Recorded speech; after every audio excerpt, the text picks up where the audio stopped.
جب بندہ عبادت کرتا ہے تو اللہ تعالیٰ اس کے رزق کا کفیل بن جاتا ہے۔ کفیل کا مطلب یہ ہے کہ اللہ تعالیٰ اس کا رزق اسے فراہم کرتا ہے، اس کے لیے وہ راستے کھول دیتا ہے جہاں سے اس کو وہ رزق پہنچ جاتا ہے۔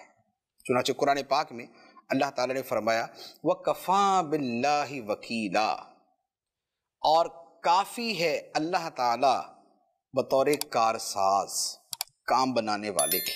اور دوسری آیت مبارکہ میں فرمایا وَمَن يَتَّقِ اللَّهَ يَجْعَل لَّهُ مَخْرَجًا وَيَرْزُقْهُ مِنْ حَيْثُ لَا يَحْتَسِبُ وَمَن يَتَوَكَّلْ عَلَى اللَّهِ فَهُوَ حَسْبُهُ، فرمایا اور جو اللہ کا تقوی اختیار کرے اللہ اس کے لیے مشکلات سے نکلنے کا راستہ بنا دیتا ہے۔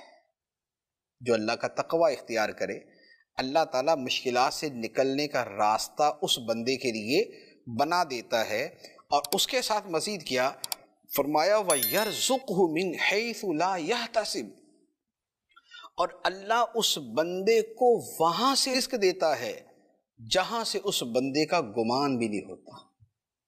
بندے کو تصور نہیں ہوتا کہ اس کے لیے روزگار کہاں سے پہنچ گیا، اس کے لیے رزق کہاں سے آ گیا، اس کے لیے اللہ تعالیٰ نے اسباب کیسے پیدا کر دیے، لوگوں کے دلوں کو اس کی طرف کیسے موڑ دیا، اس کے لیے اللہ تعالیٰ نے زندگی گزارنے کے اسباب کہاں سے پیدا فرما دیے۔ بندے کا جہاں سے گمان نہیں ہوتا اللہ تعالیٰ اسے وہاں سے رزق عطا فرما دیتا ہے۔ تو اب یہ فضیلت کس کے لیے ہے کہ اللہ تعالیٰ اس بندے کے رزق کی کفالت فرماتا ہے۔ یہ فضیلت اس کے لیے جو تقوی کے راستے پہ چلتا ہے، جو عبادت کے راستے پہ چلتا ہے۔